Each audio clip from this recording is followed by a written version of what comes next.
You're listening to the Colts Blue Zone Podcast with Mike Chappell and Dave Griffiths. Inside the Fox 59 CBS 4 podcast studio, welcome to the Colts Blue Zone Podcast. Alongside Mike Chappell and Matt Adams, I'm Dave Griffiths. So glad to have you here for us as the offseason rolls on. But somehow we're going to find a way to make it to about 50 minutes, I'm sure, tonight, guys.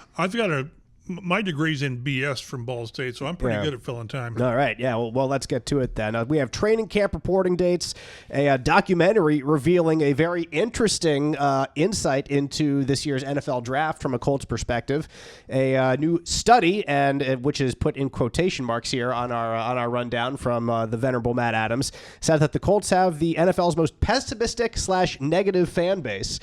Well, you go through Andrew Luck and tell me how you deal with it. Yeah, good point.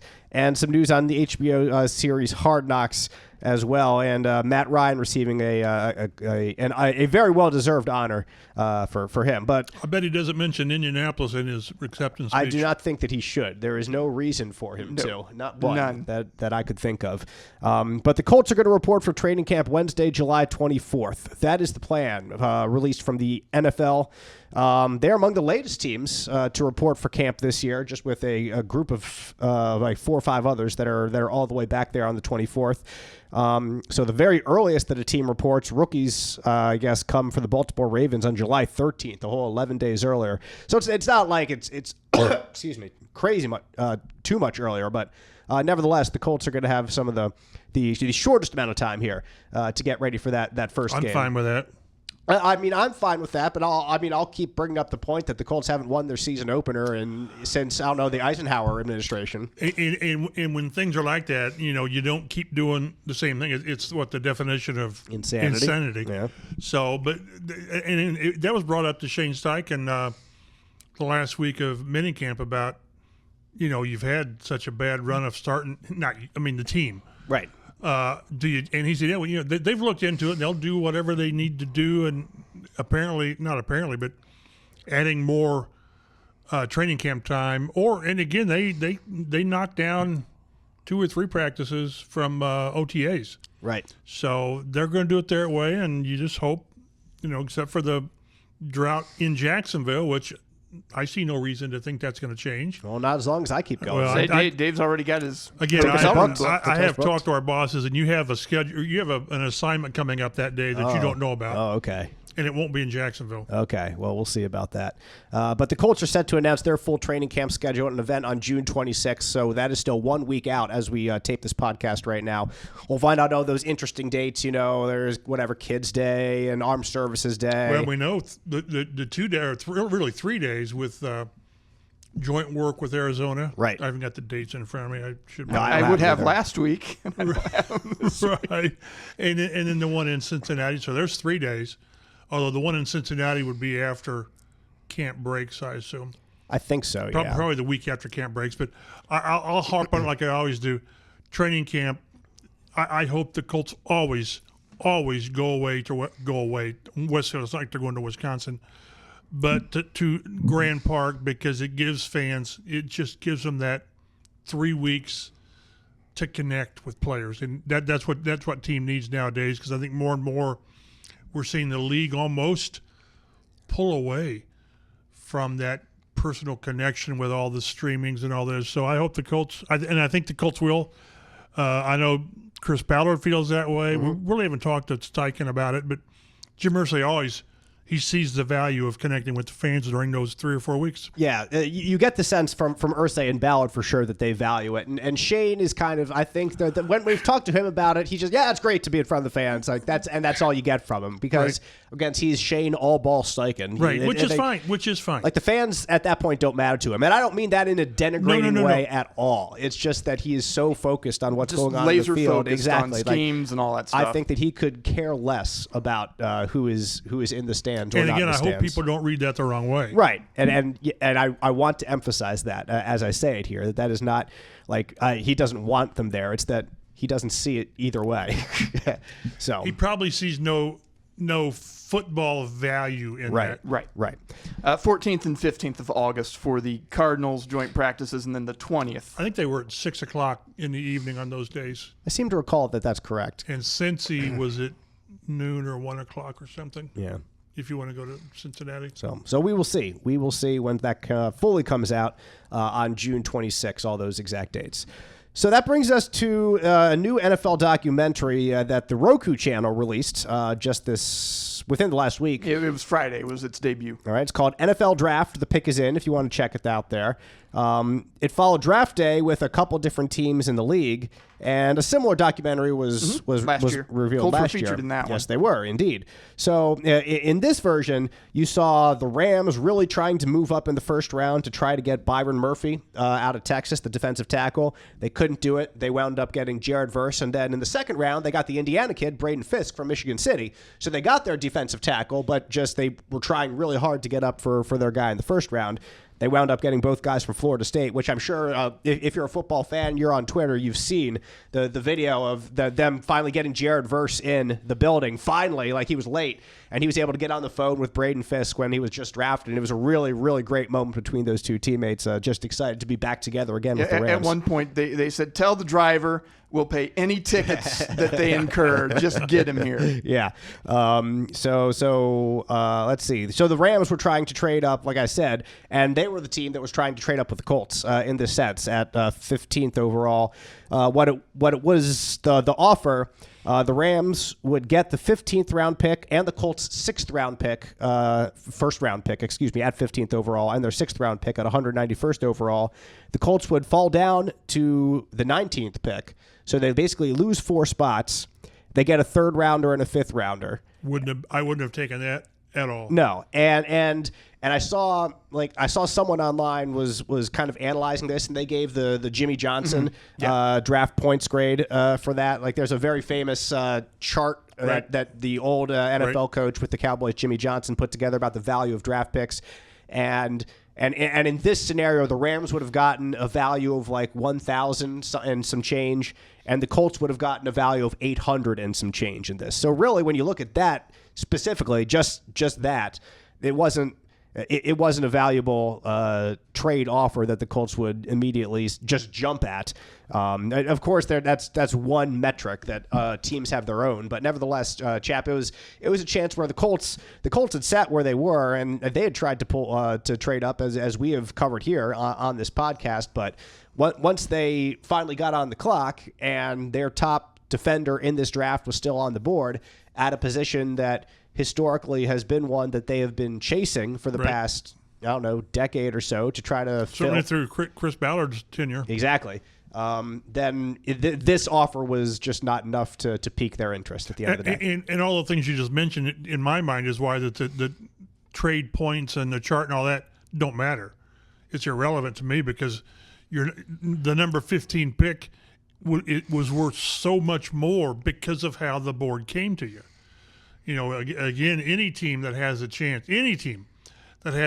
to pick the top defensive player in the draft, whether it's at 15 or 4 or whatever, you do it. Right. So, yeah, in trading back to 19, you would have got a very good player, but and maybe Latu would have been there. It's possible. It's very possible he would have been there. Mm-hmm. But you don't. It's one of those. If that's the guy, you remember Jim Irsay with Jonathan Taylor. If you want him, go and get him. Go and get him. Don't be sitting there, three slots later and say, man, I wish we would have gotten Jonathan Taylor. I think that I heard, during the rumblings of that is, are they picking Turner? Are they picking Verse? When they got to the Colts, it wasn't necessarily. And then they said, oh, they're going with Latu. It wasn't that they were surprised. It's just, I think their draft evaluations must have had Turner and Verse ahead there. I don't know. And the neck back situation was a neck issue with Latu. Again, I didn't see a lot of mock drafts that had Latu going in the middle of the first round, especially late. Yeah, it was bottom third. So there's every possibility that he might have been there at 19. But if he's your guy, and he was their guy. Yeah, that's what this reinforces. Is we already had said, all the offensive players went off 14 before the Colts got there. They had their choice of the guy, and not only did they go ahead and pick their guy, their top-rated defensive player on the board, they spurned a trade that, again, you look at value, you look at all that stuff, but still, the Colts that have a history of trading down, if they don't to get a better value or what have you, rejected the trade which and tells took their you that guy. he was their guy. Right. So whether, it doesn't mean Laiatu is going to be a huge star for the Colts and he's going to be a great player or anything like that. But what it does mean is the organization has belief that he can be. I found it just a little funny that it was the Rams here trying to trade up because the Rams historically have been a team that keeps trading away their first-round pick for veteran players. And really, that's what they've become known for in the past, 5-6 years specifically. F them picks. Their coach had a T-shirt that said that. That's right. And now they've really rebuilt around the draft. They have over the last couple of years. They've done an amazing job. They've really pivoted after winning the Super Bowl. They did stuff so diametrically opposed to how the Colts have done things under the entire era of Chris Ballard. Like Les Snead, their GM, and Sean McVay, they realized that they had to strike when the iron was hot, that they had a chance to push for the Super Bowl. They did, and it worked out for them beautifully. And it started with the quarterback. It did. It started by getting Stafford. They wanted to get it while they still had Aaron Donald because he's not there anymore. Correct. Him too. Correct. They had him in his prime, and they knew that he was not going to play forever. So, and who has the Super Bowl championship? Right.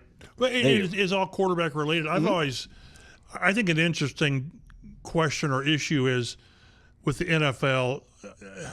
I sort of thought about this with the Pacers and what they've got with Halliburton and now Siakam. It is long-term versus short-term. What does long-term mean nowadays in the NFL? Well, if it's a quarterback, it's 8-10 years. I don't know. That's minimum. But as far as building your team and roster management, what is long-term? Is it 4 years? Is it 6 years? You can't. I don't know if it's 6. That seems like pretty long. That's what I'm saying. Yeah, exactly. I think it feels like it's a 3 or 4 year window now. Right.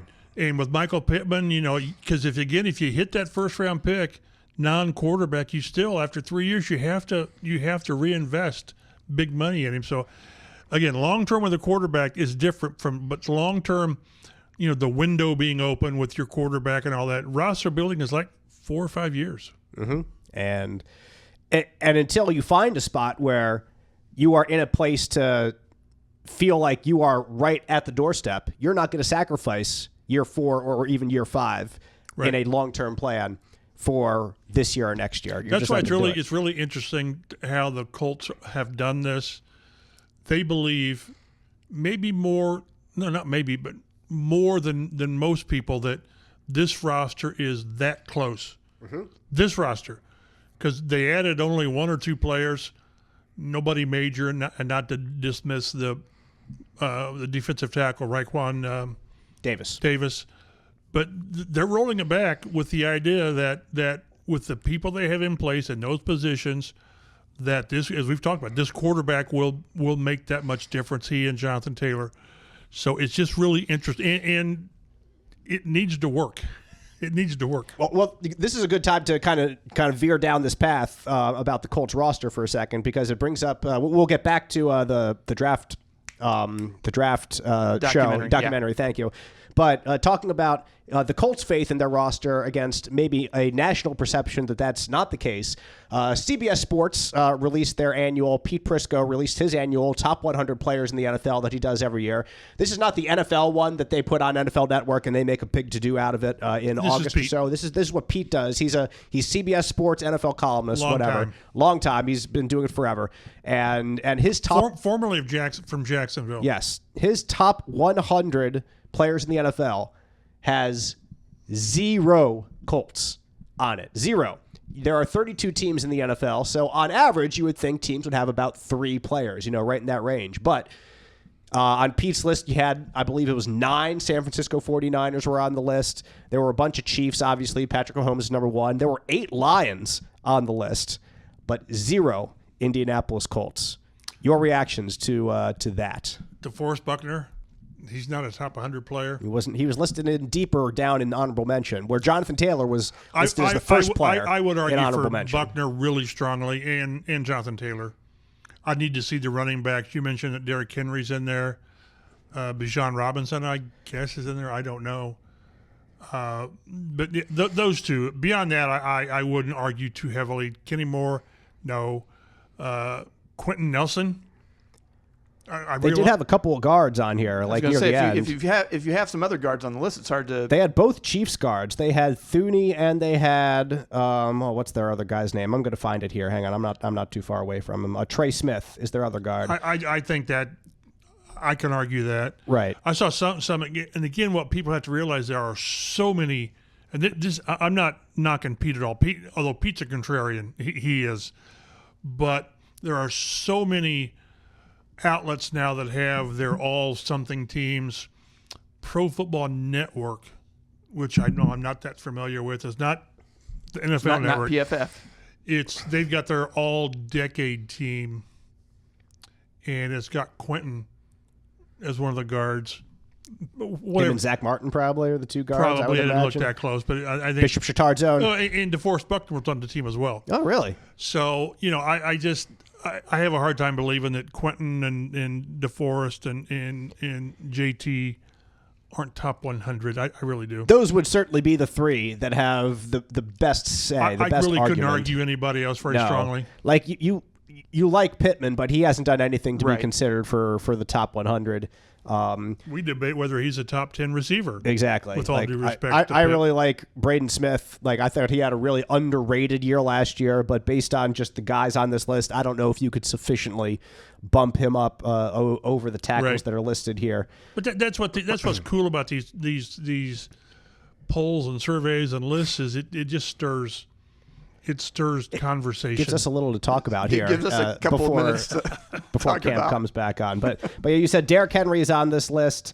Like, they had some defensive tackles, though, that like the Detroit defensive tackle, Aleem McNeil, who's a really good player. He really had a breakout year last year, but it was only 5 sacks that he had. DeForest Buckner gets you 8 falling out of bed. Exactly. You game plan around Buckner as well, and when you're on the other side. And like I said, Aleem McNeil's a good player, but I wouldn't put him on this list above DeForest Buckner. Trey McBride, the Cardinals tight end, is on this list.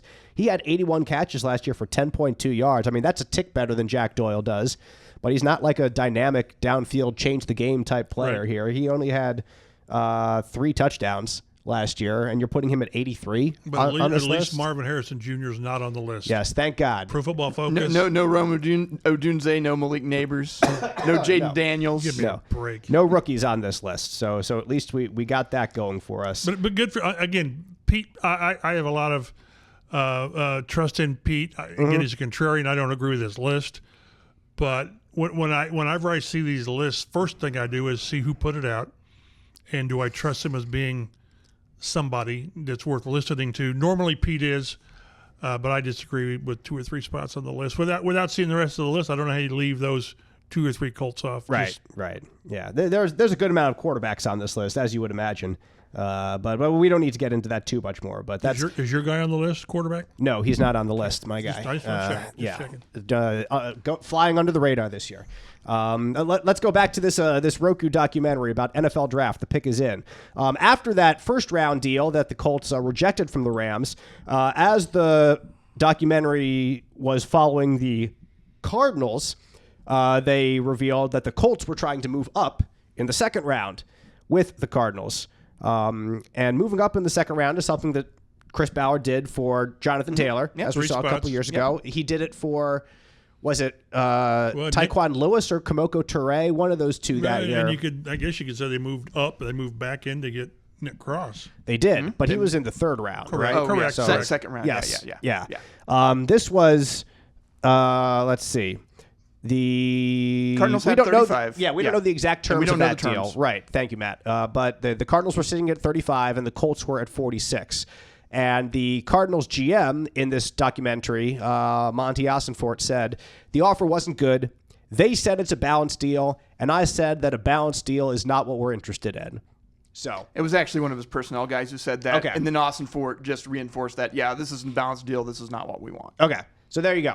That's what the Colts were thinking. And then if you remember, the Colts actually wound up trading back from that spot. It's funny. There was a few somebody times. there they wanted to get up there and did not get to. So do you have a list of people who were between 35 and 46? I would think it would have been a receiver. Like that's what I think. Why don't you run down everyone who was 35 to 46, Matt, so who went at 35, I am going to butcher some of these pronunciations, but it's Rook Aroro out of Clemson defensive tackle, Jerjon Newton out of Illinois, Jalen Polk, a wide receiver out of Washington, Devondre Sweat, defensive tackle out of Texas, Braden Fisk, we talked about him, out of Florida State, a defensive tackle, Cooper DeJean out of Iowa. They're at 40, Kool-Aid McKinstry out of Alabama, the cornerback, Kamari Lassiter, cornerback out of Georgia. So you got some corners, Max Melton, another corner, Rutgers, Jackson Powers Johnson, a guard out of Oregon, Edrin Cooper, Texas A&M linebacker, Jonathan Brooks, running back out of Texas. That's 46. That's only one receiver. Only Jalen Polk was the only receiver in that group. Everybody else was defense. It makes you wonder if it was a corner. I've got to imagine that it's either Polk or one of those corners, whether it was DeJean or Max Melton or Kool-Aid McKinstry. Wasn't he mocked a lot of times at the bottom of round one? Yes. Yeah, he was. I had him to the Colts in my mock, in my all-Raz mock. And then with their idea, you can get a receiver in the third round. Right. So, yeah, I could see that. But there had to be somebody they liked. Right. Yeah, because I mean, I know the Colts love defensive tackles, but I cannot see them trading up here with where they are right now to trade up and get one. With what they did in the offseason and re-signing. They'd already signed Raekwon Davis, right? Right. We signed Raekwon Davis. And you re-up Grover and you re-upped a bunch of guys to reinforce and make that a strong position. Like some of those guys, Jerjon Newton, Braden Fisk, they were good disruptive players, and that's what the Colts want from their defensive tackles. But how would they get on the field? Exactly. Like with what you've got. Even now, like we've talked about this already, that they're going to have to cut someone there that's going to make another NFL team, you would imagine, from that defensive line section. So DeJean makes the most sense to me, just based on what he can do and what the Colts' perceived need was in the secondary, because there was not a big run there on wide receivers. They had already gone off the board, and the Colts still ended up with a wide receiver.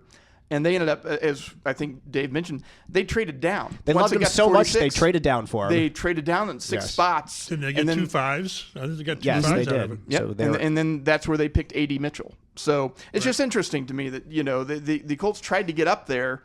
People, some fans are like, they never do anything. They don't sign any free agents. They never make any trades. But you don't know. But you don't know. You don't know what they tried to do. And I thought it was very revealing however it came out when we talked to Chris Ballard after round one, how he I can't remember if he was asked. There were serious discussions. Serious discussions was his phrase, to move up. Right.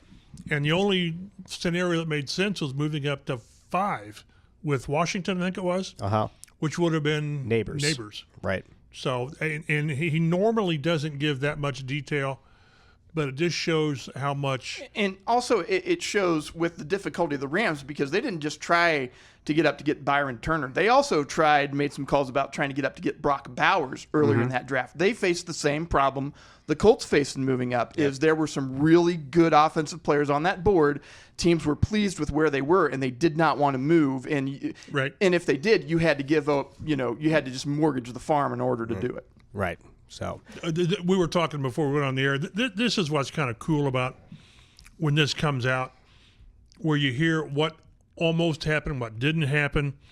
Because how many times have we talked to Jim Irsay and he says, "Well, you guys know we were ready to draft Clay Matthews, right, that one year, and we were prepared to draft Maurice Jones-Drew the year. I think the year they drafted Joe Adai. Well, no, we didn't know that."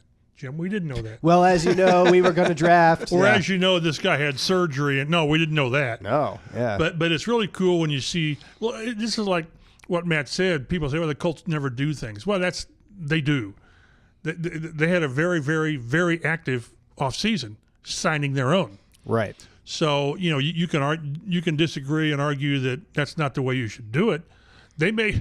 People tend to forget they made a very, very strong move for Daniel Hunter, which was to me out of character for them. Reportedly offered him more money, right, than the Texans did. I'm guessing not guaranteed money, but it was him going home or whatever. So, which again, if they sign him, then you don't draft Latu, right? Probably not. Changes your entire how you deal with that draft, right? Yep. So it's, and I'm not defending the Colts. I'm just saying that just because they don't make the moves you think they should make doesn't mean that they weren't active. Right.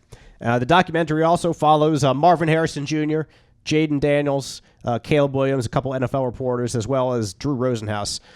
So if you're at all interested in draft and all that nonsense that goes on those couple days in late April, I certainly highly recommend it. I hope Marvin has a great I do too. season. I Absolutely. really do. It's buried deep in the menu of the Roku channel. Right. Right. It's under the Roku Originals tab. I think it's the first thing that came up. I thought, because I watched it last night just to do some prep to make sure there were some more Colts things, and I had missed that second trade in the initial view. And so anyway, I was just looking for it last night. I'm just like, where is this thing? I know it's here. I don't want to do the search with the remote and all that. Right, yeah. Finally found it. Put it front and center, guys. Come on. Okay. Well, are Colts fans negative? A study ranks them the most pessimistic in the NFL. This study, quote unquote, from an organization called Preply, or a language learning platform. So I don't know if it's Preply or Preply. Preply? They're kind of a, you want to learn Spanish, you want to learn French. Prep. This is how you can do it on our platform. Okay, it could be Preply. Thank you. Said Colts fans were the most negative in the NFL during the 2023 season. The study analyzed Reddit posts from 2023 to 2024 and studied the top 100 Reddit threads for each team. A total of 116,000 plus Reddit comments. Then they used an academic AI tool to evaluate the comments as positive or negative. And the Colts led the way as the most negative in the fan base with, according to this, 47.6% of their comments negative. So the most positive fan base was the Seahawks at 55.4% positive. So it's not a huge, I guess, swath there back and forth. We're hovering around 45 to 55%. Yeah, it's but not. Still, it's an interesting The metric. most miserable were the Chiefs were third. Yeah. Right? What? They should have won another Super Bowl or what? I was talking with one of my buddies because we were discussing this so-called study. And we were wondering if perhaps, because you're talking about whether the comments are positive or negative, and you don't really have the context for the comments. You did have Travis Kelce dating world-famous pop star Taylor Swift, and we were wondering if denigrating comments about coverage of that is perhaps what would have swung the Chiefs into the negative territory, because from an on-field performance, they had a pretty solid season. Obviously, they won the Super Bowl as well. I think you could also I have friends back in college who are very famous for one in particular of just being a total negative Nancy for the entire game. Absolutely. And he was a fan of a good team at this point as well. Just like he would just say, "Oh, we suck. We're terrible. We can't drive. We can't do this." And then they'd win 35-12, you know? And that would be... We should have won 45-12. Exactly. So some people were just like that. And maybe the Chiefs also, you'd have like 100 people jump on top of Kadarius Toney for dropping a ball, and only 20 people say, "Hey, great pass from Mahomes for a touchdown," because you're used to that and you expect that, and you don't expect your players to drop easy balls. Well, Mahomes didn't throw for 400 yards this week. Yeah, exactly. That type of thing. Yeah, and how much is fantasy football have to go with that? Yeah, that's a good point. That's true as well. Mm-hmm. People who wanted more from Travis Kelce or something, who didn't have the same year he had 2 years ago. Right. So anyway, but the Colts fans have had some reasons to be pessimistic in recent years, and I think it's very obvious if you look back to a certain quarterback and how the franchise has gone since then. There have been many reasons to and all focused on the quarterback. It starts at the quarterback, as we've said so many times on this podcast. But so when I first saw this study, I don't think it took me completely off guard, just because I could make some sense in my head as to why that would be the case. So we'll see what happens this year. I've argued that I want the fan base to be engaged. I was going to say angry. Engaged, yes. Because the opposite is apathy. And that's no good for anyone. And then you're dead. Yes. So, I've always said the expectation should be the baseline incentive should be winning the AFC South. Mm-hmm. It just should, which they've done the last time in 14. Right. 10 years ago. In a bad division. So, in one playoff win since Chris Ballard got here and all that. So there's reason to be uneasy. But engaged, you want engagement. And I remember talking to Jim Irsay back in the day, and he says, write good about us, write bad about us. But when you quit writing about us, we have a problem. Mm-hmm. So I think at least the fan base is engaged is a good word. And we talk about it on the podcast. We see things people talk about the team and that sort of thing. And, there is some general dissatisfaction with, the Colts never make a move. They never make a trade. They never, do anything outside to make the team better. And then on top of that, their shiny new quarterback that everybody was so excited about went down in week 5. Yep. Right. And he had shown so much. And then it was done, and then at the end of the season, the Colts faced the get in or go home game, and it was a home game, so I guess it's not really a go home game, but it was either playoffs or bust, and they busted. So I could definitely see some room for there being some negativity in the Colts sphere. Yeah, I think that's a good point, Matt. That specific injury would be something that would definitely tilt this, skew this study in the Colts' favor, if that's the right way to put it. If you want to win this one, right? Yeah, exactly. NFL Hard Knocks, the HBO show, will have 3 different editions this year, if you're a fan of the series. The first will follow the off-season for the New York Giants, which should be interesting, which they've been doing recently. I was trying to think, is it just the pick is in, except it's the Giants? I don't know. Plus some free agent, I guess free agency, and stuff. Yeah, it's got to be free agency, too, and I'm sure there'll be some Daniel Jones stuff. It'll be all Daniel Jones. Yeah, exactly. I think. Yeah. And then that first pick that they had would turn out to be Neighbors, if I'm not mistaken, that they got Neighbors there top in the first round. Training camp will follow the Chicago Bears. So immediately as the offseason is over, it jumps right into Chicago to pick up year 1 for the Caleb Williams era, following former Colts defensive coordinator Matt Eberflus and his squad there in Chicago. And then the in-season version of Hard Knocks. This is interesting. Mm-hmm. I thought so too. Will chronicle the entire AFC North, the Ravens, the Bengals, the Browns, and the Steelers. The in-season version debuts December 3rd, which is probably about week 12 or so, maybe week 13, I don't know, and will run through the end of the season. Note, Matt never watched the season finale of the 2021 featuring the Indianapolis Colts because I did not need to relive it. Well, I saw it in person, so I didn't. Of course you did. Exactly. I didn't need to watch the finale of all that went down with that debacle in Jacksonville. But that's the deal, and I agree. I think that is a really interesting way to do. That's the best division in football, isn't it? Yeah, it probably is. It's certainly they all had winning records last season. Most competitive division. NFC North, you would expect. I think what was I going to say? The worst team right now is Cleveland? No, Pittsburgh? I don't know. That's a good division. Probably Pittsburgh, I would think, but the second you count out the Steelers is when they go right ahead. Exactly.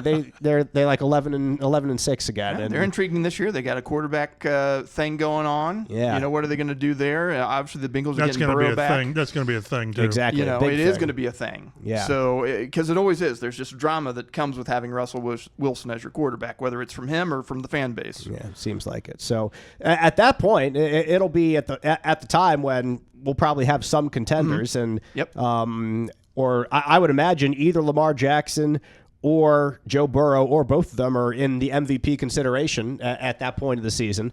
So I think there's going to be some great storylines, whether it's inside the division or even the NFL as a whole. Well, you got Deshaun Watson. Is this his 3rd year in Cleveland? I believe so, yeah. And you keep waiting for him to be what he was. To be that 12-4 guy to play Houston, an extended time. And again, we remember his last year in Houston when they weren't very good, but he was pretty good. He almost single-handedly beat the Colts twice. Twice. It took 2 fumbles at the goal line or inside the 10-yard line. Yep. So I think that's and again with Derrick Henry being in Baltimore, what he could do with that team. But I think it's really, I guess it just shows you the interest in HBO in that series. I didn't enjoy the Colts having it. It just made our work more difficult because then you had to kind of monitor that. But I think for the fan base of any of these teams, it is really, really intriguing to watch. Yeah, I agree. I enjoyed. I didn't really find it too crazy with the Colts with them here. Like, they didn't get in my way at any point. I thought it negatively impacted them. I thought two or three players got too involved with it. I don't know if that's the right word. I know what you're saying.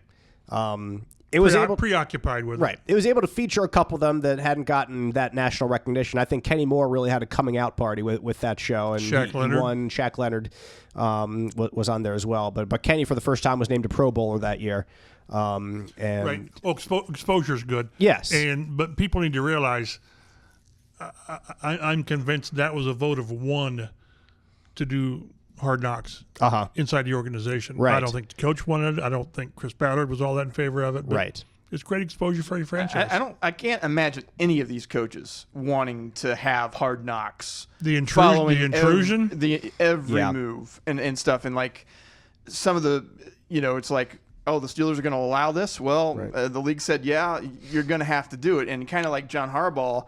Not a real bit. He's like he never watched Hard Knocks, but they're going to be watching their every move. But apparently, they said they also have final edit. I was going to say, as well. But that's something that's added to the coach's plate, like the final edit of Hard Knocks. Exactly. Now you're in the edit room with the producers of Hard Knocks. You're not talking about personnel now. You're not talking about schemes and how we're going to, try to stop quarterback, whomever. Right. Now it's like, well, we don't really want this storyline in Hard Knocks this week. And I'm sure that the producers of Hard Knocks have dealt with a lot of coaches in the past, so they have an idea of what they like or what they don't like. But you don't know a coach until you work with him in particular. You have a general idea. And I'm assuming now this means 4 different crews assigned to 4 different teams that have to learn, how this is all going to have to work. So logistically, it's poses some interesting challenges, I guess, from a TV perspective as well. From a fan's perspective, it's awesome because it's more content. Right. It's more chance to dive into your favorite team or just into the league in general. So I applaud the NFL for that. It's a league that just keeps growing, that there is no end in sight. The money keeps going up. The contracts keep going up. And this is just... we talked about that last week, didn't we, with the 18 games and Ryan Kelly and all this? It's kind of like Vegas keeps building casinos because they're making money. Well, the league keeps wanting to grow because it can. Yep. And that's what they're looking for, these different revenue streams. And it's amazing. It's not been that long ago, 5, 6, 7 years ago, where people were talking about the decline of the NFL with viewership. And they couldn't have been more wrong. Yep.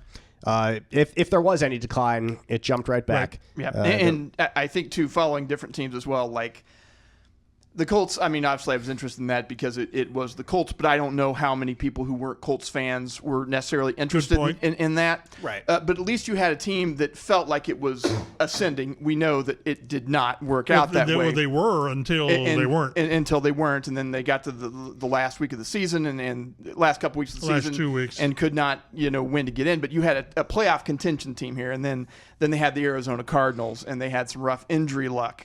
And I tried to watch a couple episodes of that, and I just was not interested. So by virtue of following 4 different teams, somebody might hook you there, whereas not. And I watched the Detroit Lions one when they did them in preseason stuff. Very compelling stuff for that team. And so it does depend a lot on your personalities and all that as well. I was going to say, Dan Campbell is the perfect coach to follow around something like this. Just your 100% best Hard Knock coach you could pick. Just make sure you have a camera that has enough tape on it, hit record, and follow him around for the entire day. And it's going to yield some interesting content. So eager to see what we get out of HBO Hard Knocks this year. Matt Ryan gets a spot in the Ring of Honor.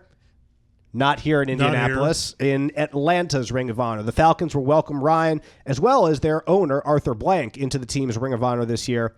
Blank bought the Falcons back in 2002, and the team has certainly raised its profile under his leadership, and Matt Ryan is a absolute huge part of that. 100%. So fitting that these two really do go in together.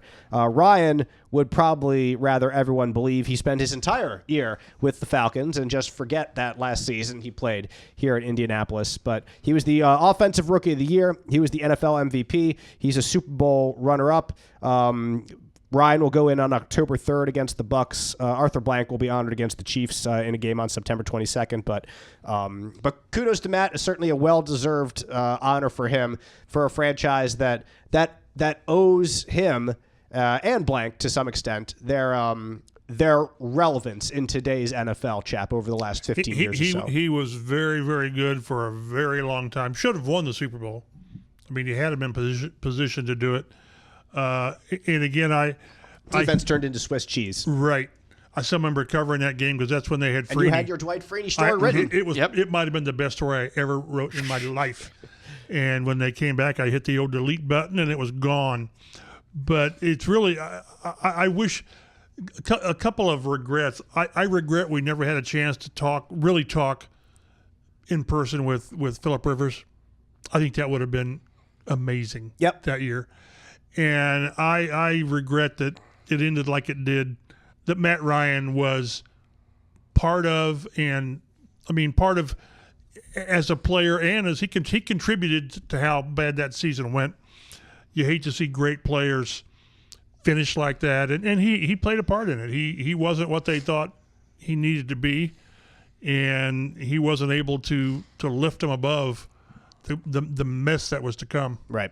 And there's certainly something to be said for, like, if you're a player, you can play as long as you want. Like, you have earned that right. Correct. You know, if you want to play one more year and somebody wants to pay you $15 million to do it, then God bless you, as Jeff Saturday would say. God bless you. You go ahead and do that. And I will never argue against it. I might be upset if my team gets someone that I don't feel is right. But like from the player's perspective, we'll never begrudge that at all. So Matt wanted to keep playing, and it did not go well. And it is not entirely his doing. I think it was somewhat his doing, but it was certainly not entirely his doing. That team had issues. It had problems. And they started the year before. They continued, got the next year, and it really blew up with him, unfortunately. So, like, you love to see guys... Like, you love to remember guys like Barry Sanders, who never had a decline to his career because he went out before he declined. Aaron Donald's another perfect example. Very few players go out in an ideal situation. Exactly. J.J. Watt sort of did. Yep. Jerome Bettis won the Super Bowl. Right. And was still a very good running back at the time that he decided to retire from the NFL. Though he was getting up there in years, he just stayed pretty good throughout his entire career. But there are others that kind of faded less gracefully, I think, is the way to say it properly. And you love to see guys, once they reach the pinnacle of their career, like just fade off into the sunset, and that's all you remember. But I don't think it takes away from it. I don't think it should take away from what Matt Ryan's legacy is in the NFL, what happened here, and certainly doesn't take away from his legacy in Atlanta, as we see. They're giving him the honor he absolutely deserves in being in the team's Ring of Honor. In 5 years, he will be mentioned strongly for the Hall of Fame. I think he's probably in the Hall of the Very Good. Yep. I don't think he makes the Hall of Fame, but Dan Fouts did, and he never won a Super Bowl, and so you can do it. I just think that, but again, you're right. Let's not let that one bad year diminish the longevity of a really, really outstanding career. And he had a rough season in Indianapolis. There's no doubt about it. He was a pro's pro. I still remember when the change was made, the mandate was made to go to Sam Ehlinger. Right. And we're standing there talking to Sam.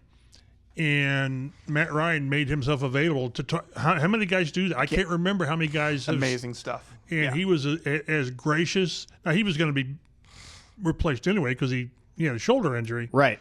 But he talked about it, and it was really, really classy. And from everything I had heard about Matt Ryan prior to getting here, we shouldn't have expected anything less. Yeah, and like that kind of issue has been in the news in the sports media recently with Rory McIlroy and the U.S. Open and him just butchering the final couple holes at. Should he have talked? Yes, I like, you're a professional, and this is, I don't know. I think it would be interesting to hear what our listeners actually thought about this, but from my perspective, as I think it's even my perspective as a fan, not necessarily even my perspective as a member of the media. It's, you're a professional athlete. Part of your job now is to talk about being an athlete. Like, that's what raises the profile of your sport. The sponsors pay for recognition for you being out there, for you doing your job, and it is required. I don't know exactly what the rules are in the PGA, but I know in the NFL, it's required for players to be made available to the media. You get your 10, 15-minute cooling off period. Exactly. And then you have to be there and you have to talk. And if you're not, if you duck out, like, it depends on the player for us, of course, but if it's something that happens and the media kind of raised an issue about it, it's something that can come with some consequences. There can be a fine. Yes, exactly. So like I said, this is like, it's your job to be available. And some guys try to skirt that issue. And Matt Ryan was certainly not one of them. He faced the music, and it was something that, like I said, I kind of pieced the two together in my mind with what happened this week. Part at the of the US thing Open. with McIlroy, too, though, is he lost to DeChambeau, who was foremost in the live controversy. Right. So that was even more of a burn. But I could have seen what would have been appropriate is to wait. Forget the 10-minute. Give him 30 minutes. Yeah. The media's not going anywhere. Right. So give him time and settle down, and you would have really not laid your soul open to people, but you could have addressed and done, because he's been sort of the spokesman. Yeah, he has. For the PGA overall. Very much so. So I understand the total disappointment and humiliation. That's a strong word. I also know that he still made a couple $1 million. Mm-hmm. 2.3 mil, I think. Yep. So, yeah, it's a difficult situation. But, again, this is – I go back to how many times with Peyton Manning when they get beat in these night games, and he walks into our post-game still in his pads. Yep. Because he knew that went with the job and the responsibilities. So, yeah, difficult situation, but, yeah, he should have talked. I remember Manning, too, some of the really tough playoff losses to the 41 Patriots. 41 to nothing. Getting up to there. the Jets. You know, and handling every question. You know that he's miserable the whole time. He opened one by saying, okay, guys, take your shots. Because he knew they were coming, and he understood that when you're the guy and you're the face of an organization, and I could argue McIlroy's the face of the PGA right now, it comes with responsibility. Maybe accountability is the word. I don't know. Yep. And Matt Ryan was certainly accountable. If there was one thing that he was, it was accountable. He never, from my perspective, he never sidestepped any blame personally. Again, he didn't seem to throw anybody under the bus too much. There were times when after he had been mandated to not play again that we would approach him in the locker room when this thing was going totally down, swirling. Yep. And he'd kind of give you that look like, can't go there. I know what you're going to ask. And he wouldn't do it. And very few players would have. I can't think of anybody that in December in that type of a season would have said, yeah, let me tell you what really went on. Right. Because so good for him. And I've not heard him since then really open up. And he could. He's had opportunities. He's been on NFL on CBS all the question. time. Yeah. And he's been very good at it, too. He's very good. Correct. But I think there's been many chances for him to say, man, I thought I was getting into this and I got into that. Let me tell you how that thing went. And he didn't do it. I'd like to be the guy that he talked to about that because it'd be a great story. Yep. Give us what really happened, how it disintegrated to one of the strangest seasons we've been through with all the stuff this team's been through, but he didn't do it. And that's a lot of who he is. Yeah, when the season strangeness approaches the strangeness of a COVID season, when there's like no fans in the stands and you're on Zoom all the time, like you know that it was a strange season that they had there. But all that to say, Matt Ryan, good for him. True professional. Glad he's getting this opportunity. And one thing I had forgotten to put this on the rundown, and Chap reminded me at the top of the show. Also, I just want to mention Trevor Lawrence. For the AFC South rival Jacksonville Jaguars, getting his contract, 5 years, $275 million, $55 million a year, $142 million guaranteed. And we were just taught, like, this is the cost of business of having a quarterback. Whether or not you think he's the guy, you kind of have to have him, because if you don't, who do you have? Trevor Lawrence is another one that's like on that same. Like I saw a stat line by line with his stats next to Daniel Jones' stats, and they were very, very similar. That's not a good thing. No, it's not a good thing. Like Daniel Jones had one good year with the Giants, and it gave him a very nice contract. $40 million a year. Like Trevor Lawrence has never been I don't think like bottom of the barrel terrible. No. But he's never been that great either. And we've talked about this before here because of their correlation with the Colts, just how bad the one Urban Meyer year was for him and for his development. Throw that season out. Exactly. But how much did it hinder him in the future was kind of the question that we were left with after it happened. And how much development can he still do here? How much more can he get better? Because he was a guy that was number one recruit since the time he was like a 7th grader in that class and was always the top guy, and then goes to Clemson, wins a national title as a freshman. And now he's in Jacksonville, which is a team that has had its struggles in the NFL in terms of maintaining consistency from the top down, from coaches, to quarterbacks, and being a consistent threat after. Well, you thought they had it together last year, that they they make the playoffs his second year, and then they were in contention, as we talked, for the number 1 seed. Right. And then they lost 7 of 8 or whatever it was. Bottom just completely fell out. He was hurt. But he's the guy that like you said, if you don't re-sign him, then what? He's 20-30 as a starter. I realize that includes his first season when they were 3-13, whatever it was. Do you know what he was hurt with? Does anybody remember? Was it? Oh, he hurt his knee against the Colts. That's right. It was a knee. Yeah. Was it here? Yeah, it was here. Yeah. Into the game and Into they roll the game, him out. Right. rolling Yes, out I remember on that. Just a silly play. Stupid play. Yep. But there were other things. I've talked to some people in the Jaguars organization, and they like him. They question his overall commitment and leadership. I don't know. And take for that what you will. But they re-upped him with 2 years, with the 4th year and his option to go. And I did see how people break down the contract, that it's not as good. It's $55 a year, but it's not the money the first 3 years. It's not as much as this guy Burrow, or it's closer to Herbert. But when you've got that guy, you're again, if Richardson has 2 good years, this is what you're looking at. This is way down to the ceiling. It's going to be 60. I don't know. $65 million when it comes time. I know it's not going down. No. If he proves it to be what the Colts want him to be. You know what? What's Dak Prescott going to get next year? If he has a good year, and 55 will be certainly minimum.